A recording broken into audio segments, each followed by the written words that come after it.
may proposal na si Sister Mami, ilalagyan na natin na chairman of the board to preside ng meetings. Siya ang kakatawan ng board of trustee natin. And then, yung vice president na kinakatawan ni Brother Elmer, siya yung magiging presidente at mag-i-elect tayo ng vice presidente. Kung dapat ba natin i-restructure to, babaguhin natin ang ating struktura, yung flow ng yung mga officer. So, ito yung tatalakayin natin dito ngayon para pagbubuoan natin. Siguro pati yung resolution, tatalakayin na rin natin doon. Pati iti-text natin mga tropa, di ba, no, brother?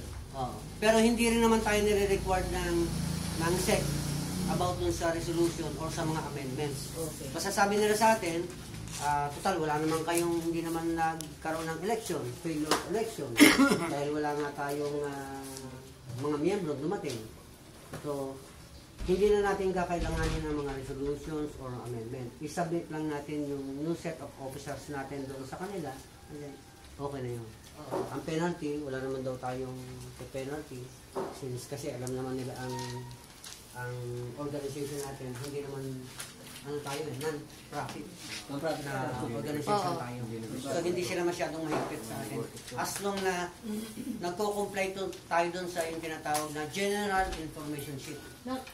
I-submit lang natin, submit sa kanila, and then the Security Exchange, yung SEC, tatanggapin nila yung ating mga sinasubmit doon.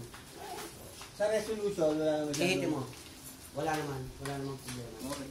After nga halimbawa nagkakaroon tayo ng mga elections or meron tayong majority, saka lang tayo siguro gagawa ng mga ganon. At kung nabubuhay-buhay na yung kasi alam nila, nag-umpisa pa lang tayo. Kasi isa pa, non-profit. So siguro,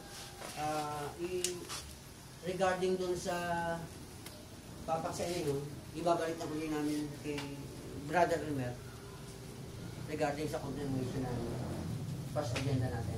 Brad, mga Amerika kami.